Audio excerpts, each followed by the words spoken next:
아이를 대치동 들어오는 게 나을지 말지에 대해서 막 고민하신다든지 하면은 나는 우선 먼저 이거를 체크를 하는데,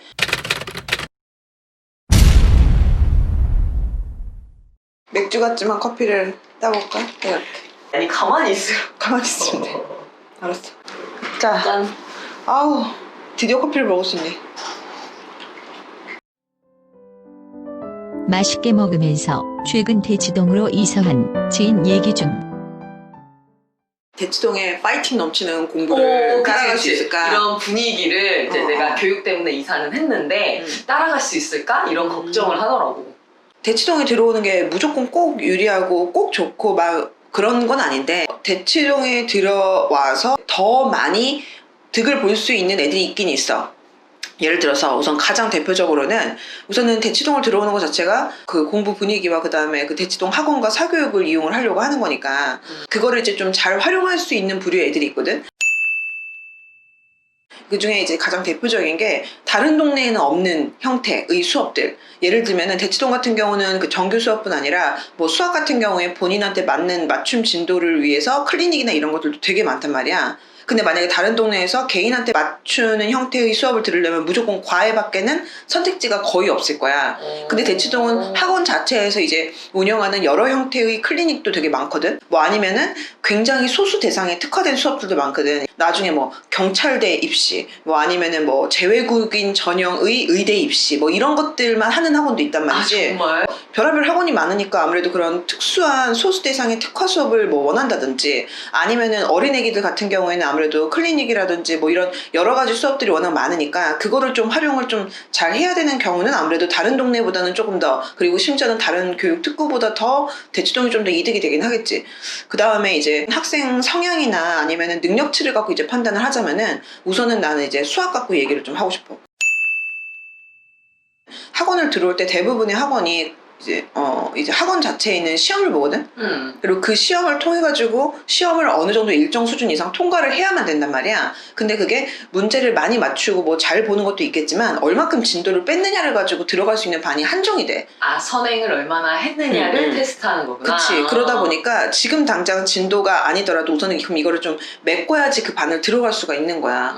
그러니까 결국에는 학원을 선택을 하고 그 대치동의 학원을 활용을 할 때 수학적인 역량이 다른 과목보다 조금 더 많이 작용을 하는 부분이 있어. 그리고 만약에 수학 실력이 조금 떨어진다든지 수학이 다른 과목에 비해서 좀 뭐 안 된다든지, 아니면은 진도를 많이 못 나갔다든지 이러면은 너무 이제 선택할 수 있는 학원이나 아니면은 뭐 반이 되게 제한적이겠지. 그러면 아무래도 대치동을 조금 덜 활용을 할 수밖에 없게 되겠지. 그렇지. 그게 있고, 그 다음에 학생 자체의 기본 역량 갖고 만약에 이제 판단을 한다고 하면 아무래도 대치동에서 버틸 수 있으려면은 이제 보통 이거를 뭐라고 표현하냐면은 과제 집착력이라는 표현을 써.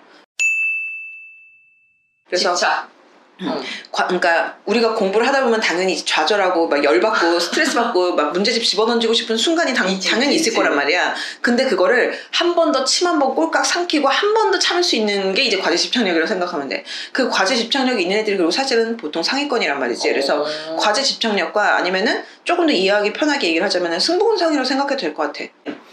대입까지의 어떤 결과는 사실은 이게 뭐 타고난 머리, 뭐 물론 어느 정도 당연히 있지, 지능도 당연히 영향을 미칠 것이고 여러 가지 영향을 미칠 텐데, 근데 사실 노력으로 어느 정도 선까지 꽤나 많이 커버가 되잖아. 맞아. 그러니까 애들이 나중에 대학교를 전공을 한 다음에 막 석박을 하게 되면 그러면 그때는 이제 본인이 타고난 역량이라든지 이런 것들이 되게 오히려 그때 되면 사실 나는 개인적으로 더 많이 좌우되는 것 같고, 그러니까 대학원 들어가서 거기서 이제 석박을 한 다음에 그 다음에 이제 어떤 좀 더 뭔가를 해보려고 하면은 그거는 오히려 그때 타고난 역량이 많이 좌우하는 것 같고, 대입까지는 사실은 노력과 근성을 어느 정도 커버될 수 있는 부분이 상당히 많긴 하거든.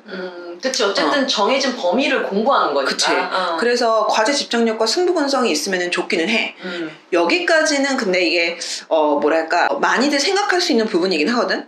그러니까 당장의 성적보다도 그런 수학을 얼마큼 버틸 수 있다든지, 아니면은 아이가 과제 집착력이 얼마큼 좋다든지, 아니면은 뭐 그런 특별한 어떤 그런 인프라를 필요로 한다든지 하는 부분들을 고려를 하면 좀 더 대치동을 들어오는 게 나은지 아닌지에 대한 판단이 가능하긴 한데, 근데 나는 여기서 조금 더 중요한 거는 다른 거라고 보는데 어머님들께서 만약에 이제 컨설팅 오시거나 해서 아이를 대치동 들어오는 게 나을지 말지에 대해서 막 고민하신다든지 하면은 나는 우선 먼저 이거를 체크를 하는데 아이랑 어머님의 멘탈이 1번이라고 봐. 멘탈? 멘탈이 무조건 1번이야.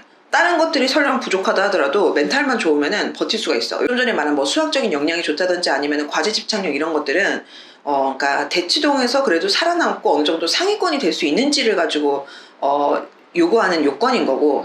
근데 성적이 만약에 썩 좋지 않거나 사실은 학업 역량이 별로 좋지 않거나 공부 머리가 그렇게 있지 않은 경우들도 분명히 있단 말이지. 있지. 근데 그렇다 하더라도 어쨌든 일정 수준 이상의 어떤 학력을 갖추게 하려고 부모님들은 노력을 하시잖아. 그렇지. 근데 그거를 감안을 했을 때 대치동 같은 경우는 성적대와 상관없이 사실은 학생들이 필요로 하는 모든 수업이 있고 그 다음에 기본적으로 다 같이 공부하면서 달리는 분위기란 말이야. 그렇지. 그 어떤 동네보다도. 그러다 보니까 우리가 성적대와 상관없이 어쨌든 똑같은 학생이 똑같은 상황에서 다른 지역에 있을 때보다 분명히 하다못해 수학 문제집 한 페이지를 더 풀 거야. 그치. 맹모 삼천지교가 그래서 시작된 어쨌든 거지. 간에 그치 할 수밖에 없어. 그러니까 성적대와 상관없이 분명히 다른 동네보다는 효과는 있을 텐데 다만 여기서 이제 문제가 뭐냐면 만약에 멘탈이 약하다, 본인이 생각한 어떤 수준의 위치만큼이 안 나와준다, 그럼 사실은 애들이 되게 많이 좌절하고 성격도 바뀌고 그 다음에 정서적으로도 영향을 많이 미치고 하는 부분들이 생기는 경우들도 사실 꽤 있어. 근데 이거는 꼭 하위권만 그런 게 아니야. 오히려 남들이 볼 때는 분명히 명백하게 객관적으로 상위권이라 할지라도 자기 눈에 자기가 안 차는 거지. 그러니까 이건 자기 만족이에요, 어떻게 보면. 그래서 그게 만약에 문제가 된다 그러면은 성적대가 어느 정도 유지가 된다 하더라도 애들이 좌절하고 넘어져. 그리고 못 일어나. 예전에 그것이 알고 싶다에 카이스트 재학생들이 나왔어. 카이스트 근데 자살률 되게 높다고 그렇다고 맞아. 그러더라고. 그래서 나 깜짝 놀랐어. 비슷한 개념인 것 같아. 근데 그럼에도 불구하고 만약에 그거를 아무렇지도 않고 자존감이 높고 그 다음에 그걸 통해서 오히려 어떻게 보면은 그런 잘난 친구들을 통해서 내가 되게 이제 도움을 많이 받을 수 있구나라고 생각을 하는 친구들 같은 경우는 그럼 오히려 더 플러스가 될 수도 있겠지. 장기적으로는. 근데 그 순간을 만약에 못 미치고 이게 화살이 만약에 외부에 대한 증오와 나에 대한 미움으로 만약에 간다, 그럼 이거는 사실 인생 갉아먹는 거지. 근데 문제는 또 하나는 이게 애들뿐 아니라 어머님들도 그래. 어머님들도 그래. 진짜로 그래. 그리고 애기들은 보통 부모님들이 자신을 못 믿거나 의심하거나 아니면은 안달복달하거나 이런 것들을 귀신같이 알아채. 표현을 하고 안 하고랑 상관이 없어. 아주 본능적으로 이걸 알아채. 내가 느끼기에는 어머님들이 만약에 갖고 계시는 그런 불안감이 만약에 10이다, 애기한테는 그게 100이나 1000으로 가. 그래서 나는 부모님 멘탈도 너무 중요할 것 같아. 예를 들어서 그 초등학교 때 어느 정도 애가 만약에 동네 학원에서 막 퍼포먼스를 내고 아니면은 뭐 성적을 좀 본격적으로 받으면서 아이가 성적이 꽤나 상위권이야. 그래서 대치동에서 해볼만 할 것 같은데? 라는 생각이 들어서 고민을 하시다가 만약에 이제 들어온단 말이지. 근데 들어와서 보니까 그 원래 동네에서는 그렇게 똑똑하고 잘났던 우리 아이가 대치동에서는 굉장히 평범한 한 명이 될 수가 있거든. 근데 슬퍼. 그거를 슬퍼. 근데 그 상황에서 아이도 아이지만 부모님이 못 견디시는 경우들이 있어. 너무 좌절하고. 근데 그거 아이한테 티 안 낸다고 하셔도 애들이 알아. 그치. 생존 본능 같은 거지, 그게. 그럴 수도 있겠다. 그래, 생존 본능. 그냥 그래. 동물로서의 맞아. 생존 본능이지. 그래서 그런 경우에는 이게 너무 마이너스더라고. 근데 나는 만약에 부모님도 아이도 1등이 꼭 아니더라도 들어와서 우수한 친구들과 같이 선의의 경쟁을 하면서 달려본다. 그리고 그 과정을 통해서 내가 많은 걸 느낄 수 있다, 깨달을 수 있고 성장할 수 있다라고 만약에 생각할 수 있는 정도의 멘탈이 되면 성적대와 상관없이 난 기본적으로 이건 좋다고 생각해. 최소한 다른 지역보다는 분명히 어쨌든 학습을 어떤 형태든 좀 더 몰입을 할 수밖에 없는 구조이긴 하거든. 멘탈만 되면. 그 진짜 최인류 선수들 있잖아. 박지성, 뭐 김연아 이런 선수들을 보면 굉장히 뭐랄까 멘탈이 정말 남다르잖아. 맞아. 사실은 맞아. 그렇기 때문에 우리가 그 사람들을 또 좋아하는 거잖아. 맞아. 열광하고. 이게 어느 정도 일정 수준 이상의 어떤 퍼포먼스를 내는 정말 최상위권. 이건 난 공부도 마찬가지인 것 같은데 이런 사람들은 기본적으로 멘탈이 좋아. 나는 그게 머리보다 지능보다 더 중요한 것 같아.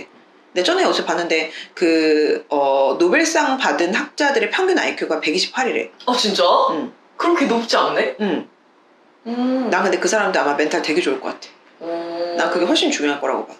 어차피 이게 극단적인 그 떨어지는 지능만 아니면 꾸준한 훈육과 교육을 통해서 나는 충분히 어느 정도 가능하다고 봐. 그리고 대치동은 멘탈만 된다면은 굉장히 좋은 인프라 갖고 있는 거 맞아. 아, 그래서 그것도 마찬가지 같아. 그런 세계적인 선수들 보면은 항상 부모님이 진짜 대단하잖아. 맞아. 막 김연아 선수 어머님 대단하고, 맞아. 박진호 선수 아버님 대단하고. 맞아. 그런- 손흥민 아빠 봐봐. 장난 아니잖아. 진짜로 약간 음. 코치같이, 라이프 코치처럼 그치. 옆에서 대단한 멘탈로 서포트를 해주잖아. 어떻게 보면은 대치동에 오는 어머님들도 그런 비슷한 역할을 하는 거네. 그치. 응.